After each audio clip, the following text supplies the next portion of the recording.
20 novembre 2019, le Parlement de la Fédération Wallonie-Bruxelles a organisé un colloque intitulé « Des actions d'ici et d'ailleurs contre les violences faites aux femmes ». Devant une assistance nombreuse et attentive, les intervenants ont présenté leurs actions respectives. La mesure phare que nous avons mis en place avec la présidente du tribunal, c'est l'idée de définir une véritable politique de juridiction de lutte contre les violences faites aux femmes.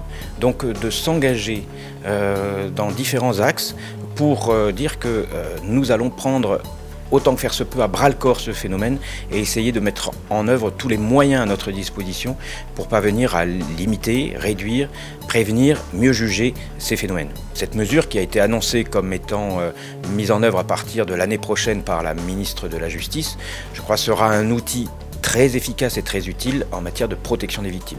Maintenant, ce qu'il faut dire, c'est qu'il y a un certain nombre d'hommes qui sont totalement invisibles, qui sont sans doute les plus égalitaires, qui ne font qu'une théorie, qui ne disent rien, qui ne s'en rendent peut-être même pas compte, mais qui par parfois éducation, tradition familiale, ayant eu une mère féministe par exemple, peuvent avoir vraiment des attitudes très égalitaires dans leur milieu professionnel et privé. Donc ça va de la prévention à la question de la justice évidemment, de l'aide aux victimes, de la protection des victimes, ça passe vraiment par tous les bouts et ça commence évidemment par l'éducation à l'égalité. Ça, c'est sans doute la première des choses sur le plan chronologique, on pourrait dire, dans le processus. Ce qu'on observe, c'est qu'il y a une augmentation du nombre de victimes qui arrivent par chez nous, sachant qu'en plus, nous n'avons pas encore énormément de visibilité. On n'a pas fait de campagne pour que les personnes arrivent chez nous.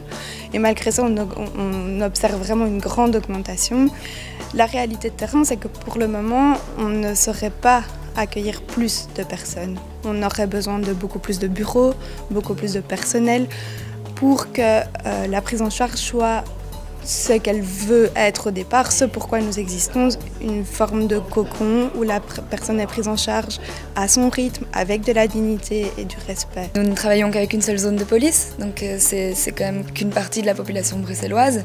Idéalement, on a dans les projets de l'ouvrir aux autres zones de police. On ne peut pas devenir ça s'appelle une usine à victimes où voilà, on a besoin de garder ce côté cocon confortable, on a besoin d'amener de la sécurité et de la bienveillance. C'est le fondamental, enfin, c'est le principe fondamental de ce centre, c'est de travailler sur la sécurité, la bienveillance et l'écoute.